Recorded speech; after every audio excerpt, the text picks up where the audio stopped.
বগুড়া শহরে রাস্তার উপর দিয়ে বৈদ্যুতিক তার থাকায় রথের চূড়ার উচ্চতা আগে নির্ধারণ করে দিয়েছিল প্রশাসন।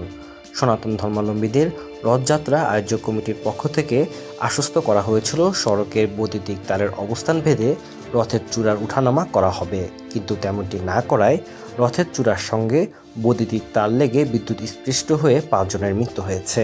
আহত হয়েছেন অন্তত অর্ধশতাধিক মানুষ।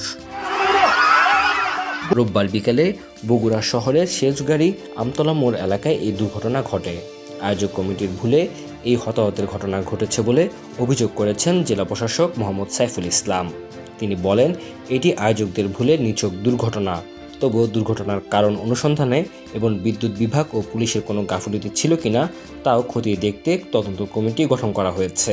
তাদের যাতে প্রপার ট্রিটমেন্টটা দেওয়া যায় এবং ট্রিটমেন্টটা যাতে ভালো হয় সেই ব্যাপারে আমরা সবচাইতে বেশি প্রায়োরিটি দিচ্ছি। 5 সদস্য বিশিষ্ট কমিটির প্রধান অতিরিক্ত জেলা ম্যাজিস্ট্রেট PM ইমরুল কায়েস কমিটিকে 7 কার্যদিবসের মধ্যে তদন্ত প্রতিবেদন দাখিল করতে সময় বেঁধে দেওয়া হয়েছে। নিহত ব্যক্তিদের মরদেহ সৎকারের জন্য প্রত্যেক পরিবারকে জেলা প্রশাসনের পক্ষ থেকে 25,000 টাকা এবং আহত ব্যক্তিদের চিকিৎসা সহায়তা দেওয়া হচ্ছে।